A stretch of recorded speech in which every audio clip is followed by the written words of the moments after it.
أعوذ بالله من الشيطان الرجيم. بسم الله الرحمن الرحيم. إن الله لا يغفر أن يشرك به ويغفر ما دون ذلك لمن يشاء ومن يشرك بالله فقد افترى إثما عظيما. مخکې آیت مبارکه کې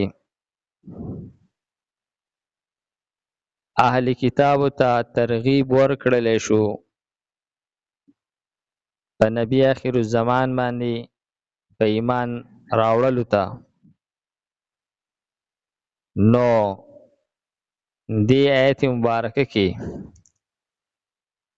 مزید ترغیب ورکړي چې الله تعالی شرک نه معاف کوي او د شرک نه علاوه نور ټول ګناهونه معاف کوي.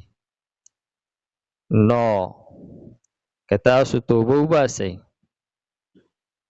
نو تاسو ته به الله تعالی ګناهونه معاف کړي او ستاسو ایمان به قبول کړلی شي او شرک هم الله تعالی معاف کوي چې کله یو کس توبه وباسي او ایمان قبول کړي. نو فرمای چې